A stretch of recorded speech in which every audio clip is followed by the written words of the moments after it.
Hi hello ನಮಸ್ತೆ. ನಿಮಗೆಲ್ಲ ಮುದ್ದು ಜಾನು ವ್ಲಾಗ್ಸ್ ಯೂಟ್ಯೂಬ್ ಚಾನಲ್ಗೆ ಸ್ವಾಗತ. ಎಲ್ರಿಗೂ ವೆಲ್ಕಮ್ ಹೇಳ್ತಾ ಇವತ್ತಿನ ರೆಸಿಪಿನ ಸ್ಟಾರ್ಟ್ ಮಾಡೋಣ ಬನ್ನಿ. ನಾನಿವತ್ತು ಬ್ರೋಕೊಲಿಯಿಂದ ಗ್ರೇವಿ ಮಾಡ್ತಾಯಿದ್ದೀನಿ. ಅದು ಹೇಗೆ ಮಾಡೋದು ಅಂತ ನಿಮಗೂ ಕೂಡ ತೋರಿಸ್ಕೊಡ್ತೀನಿ. ಬ್ರೋಕೊಲಿಯಿಂದ ನಮ್ಮ ಹೆಲ್ತ್ಗೆ ತುಂಬ ಬೆನಿಫಿಟ್ಸ್ ಇದೆ. ಇದರಲ್ಲಿ ಫೈಬರ್ ಹೆಚ್ಚಾಗಿರೋದ್ರಿಂದ ನಮಗೆ ಡೈಜೆಷನ್ಗೆ ಹೆಲ್ಪ್ ಆಗುತ್ತೆ. ಹಾಗೆ ಇದರಲ್ಲಿ ವಿಟಮಿನ್ ಸಿ ಇರೋದ್ರಿಂದ ರೋಗನಿರೋಧಕ ಶಕ್ತಿನೂ ಕೂಡ ಹೆಚ್ಚಾಗುತ್ತೆ. ನೋಡಿ, ಈ ಬ್ರೋಕೊಲಿನ ನಾನು ಈ ಥರ ಚಿಕ್ಕ ಚಿಕ್ಕ ಪೀಸ್ಗಳಾಗಿ ಕಟ್ ಮಾಡಿ ಇಟ್ಕೊಂಡಿದ್ದೀನಿ. ನಾನು ಇದನ್ನು ಇವಾಗ ಬಿಸಿನೀರು ಸ್ವಲ್ಪ ಉಪ್ಪು ಹಾಕಿ ವಾಶ್ ಮಾಡ್ಕೊತೀನಿ. ನಂತರ ಗ್ಯಾಸ್ ಸ್ಟವ್ ಮೇಲೆ ಒಂದು ಪ್ಯಾನ್ ಇಟ್ಟು ಅದು ಬಿಸಿ ಆದಮೇಲೆ ಸ್ವಲ್ಪ ಆಯಿಲ್ ಹಾಕಿ ನಾವು ವಾಶ್ ಮಾಡಿ ಎತ್ತಿಟ್ಕೊಂಡಿರುವಂತಹ ಬ್ರೋಕೊಲಿನ ಹಾಕಿ ಫ್ರೈ ಮಾಡ್ಕೊತಾ ಇದ್ದೀನಿ. ಈ ಬ್ರೋಕೊಲಿನ ತುಂಬ ಸಣ್ಣ ಉರಿಲಿಟ್ಕೊಂಡು ಫ್ರೈ ಮಾಡ್ಕೋಬೇಕು. ಇದು ಫ್ರೈ ಆಗೋಷ್ಟೊತ್ತಿಗೆ ಗ್ರೇವಿಗೆ ಬೇಕಾಗಿರುವಂತಹ ಮಸಾಲನ ರೆಡಿ ಮಾಡ್ಕೊಳ್ಳೋಣ. ನಾನಿಲ್ಲಿ ಗ್ರೇವಿಗೋಸ್ಕರ ಒಂದು ಚಿಕ್ಕ ಪ್ಯಾನ್ ತಗೊಂಡು ಅದನ್ನು ಗ್ಯಾಸ್ ಸ್ಟವ್ ಮೇಲೆ ಇಟ್ಟು ಸ್ವಲ್ಪ ಆಯಿಲ್ ಹಾಕ್ತಿದ್ದೀನಿ. ಆಯಿಲ್ ಬಿಸಿ ಆದ ನಂತರ ಅದಕ್ಕೆ ಶುಂಠಿ ಮತ್ತು ಬೆಳ್ಳುಳ್ಳಿನ ಹಾಕಿ ಫ್ರೈ ಮಾಡ್ಕೊತಾ ಇದ್ದೀನಿ. ಎರಡು ಸ್ವಲ್ಪ ಫ್ರೈ ಆದಮೇಲೆ ಇದಕ್ಕೆ ನಾನು ಕಟ್ ಮಾಡಿಟ್ಕೊಂಡಿರುವಂತಹ ಈರುಳ್ಳಿ ಮತ್ತು ಹಸಿಮೆಣಸಿನ್ಕಾಯಿನ ಆ್ಯಡ್ ಮಾಡಿ ಅದನ್ನು ಕೂಡ ಸ್ವಲ್ಪ ಫ್ರೈ ಮಾಡ್ಕೊತೀನಿ. ನಂತರ ಇದಕ್ಕೆ ಕಟ್ ಮಾಡಿಕೊಂಡಿರುವಂತಹ ಟೊಮ್ಯಾಟೊ ಆ್ಯಡ್ ಮಾಡಿ ಅದನ್ನು ಕೂಡ ಚೆನ್ನಾಗಿ ಫ್ರೈ ಮಾಡ್ಕೊತೀನಿ. ನೋಡಿ, ಈ ಥರ ಸಾಫ್ಟ್ ಆದರೆ ಸಾಕು.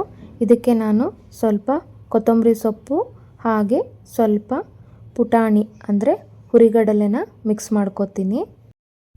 ಇದು ಸ್ವಲ್ಪ ತಣ್ಣಗಾದ್ಮೇಲೆ ಇದನ್ನು ಮಿಕ್ಸಿ ಜಾರ್ಗೆ ಹಾಕ್ಕೊಂಡು ಸ್ವಲ್ಪ ನೈಸಾಗಿ ಪೇಸ್ಟ್ ಮಾಡ್ಕೊತೀನಿ. ನೋಡಿ, ಈ ಥರ ಪೇಸ್ಟ್ ಆದರೆ ಸಾಕು. ಇದನ್ನು ಒಂದು ಸೈಡಿಗೆ ಎತ್ತಿಡೋಣ. ನೋಡಿ, ಈ ಥರ ಬ್ರೋಕೊಲಿ ಫ್ರೈ ಆದರೆ ಸಾಕು. ಇದನ್ನು ನಾವು ಒಂದು ಪ್ಲೇಟ್ಗೆ ಹಾಕ್ಕೊಳ್ಳೋಣ.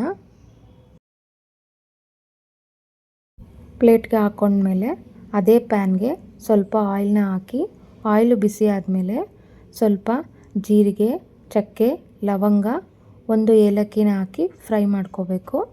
ನಂತರ ಇದಕ್ಕೆ ಸ್ವಲ್ಪ ಚಿಕ್ಕದಾಗಿ ಕಟ್ ಮಾಡ್ಕೊಂಡಿರುವಂತಹ ಈರುಳ್ಳಿನ ಆ್ಯಡ್ ಮಾಡಬೇಕು. ಅದನ್ನು ಕೂಡ ಫ್ರೈ ಮಾಡ್ಕೋಬೇಕು.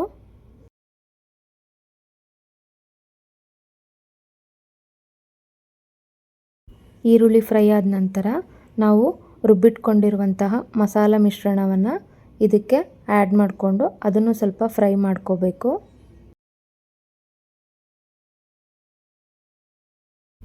ನಂತರ ಇದಕ್ಕೆ ನಾನು ಸ್ವಲ್ಪ ಅಚ್ಕಾರದ ಪುಡಿ, ಗರಂ ಮಸಾಲ, ಧನಿಯಾ ಪುಡಿ, ಅರಿಶಿನ ಕೂಡ ಸೇರಿಸ್ಕೊತಾ ಇದ್ದೀನಿ. ಆ ಪೌಡ್ರ್ಗಳನ್ನೆಲ್ಲ ಹಾಕಿದ ಮೇಲೆ ಚೆನ್ನಾಗಿ ಮಿಕ್ಸ್ ಮಾಡ್ಕೋಬೇಕು.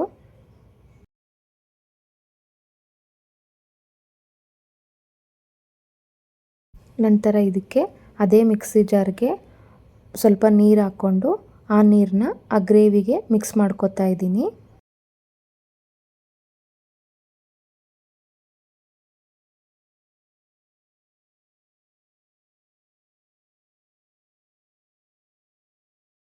ನಂತರ ಇದಕ್ಕೆ ನಾನು ಫ್ರೈ ಮಾಡ್ಕೊಂಡಿರುವಂತಹ ಬ್ರೋಕೊಲಿನ ಆ್ಯಡ್ ಮಾಡಿ ಅದನ್ನು ಚೆನ್ನಾಗಿ ಮಿಕ್ಸ್ ಮಾಡ್ಕೊತೀನಿ.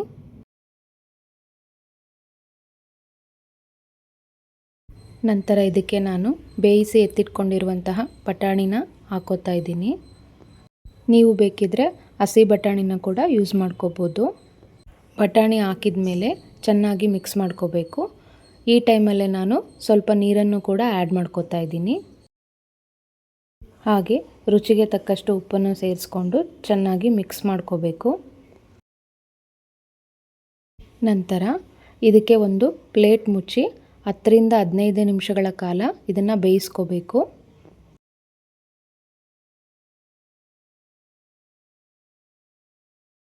ನೋಡಿ, 15 ನಿಮಿಷ ಆದಮೇಲೆ ನಾನು ಆ ಪ್ಲೇಟ್ನ ತೆಗಿತಾ ಇದ್ದೀನಿ. ನೋಡಿ ಎಷ್ಟು ಚೆನ್ನಾಗಿ ಕುಕ್ ಆಗಿದೆ ಅಂತೇಳಿ. ಸೊ ನಾವು ಹಾಕಿರೋ ಮಸಾಲೆ ಆ ಬಟಾಣಿ ಮತ್ತು ಬ್ರೋಕೊಲಿಗೆ ಹೊಂದ್ಕೊಂಡಿದೆ. ಇವಾಗ ಇದಕ್ಕೆ ನಾನು ಕಟ್ ಮಾಡ್ಕೊಂಡಿರುವಂತಹ ಕೊತ್ತಂಬರಿ ಸೊಪ್ಪನ್ನ ಆ್ಯಡ್ ಮಾಡ್ಕೊತಾ ಇದ್ದೀನಿ.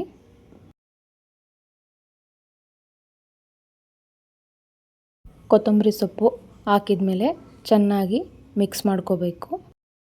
ಯಾರೆಲ್ಲ ಹೊಸದಾಗಿ ನನ್ನ ಚಾನಲ್ನಲ್ಲಿರುವ ವೀಡಿಯೋಸ್ ನೋಡ್ತಾ ಇದ್ದರೆ ದಯವಿಟ್ಟು ಸಬ್ಸ್ಕ್ರೈಬ್ ಆಗಿ ವಿಡಿಯೋ ನೋಡಿ, ಲೈಕ್ ಮಾಡಿ, ಕಮೆಂಟ್ ಮಾಡಿ, ಶೇರ್ ಮಾಡಿ, ಹೀಗೆ ನನ್ನ ಚಾನಲ್ಗೆ ಸಪೋರ್ಟ್ ಮಾಡಿ.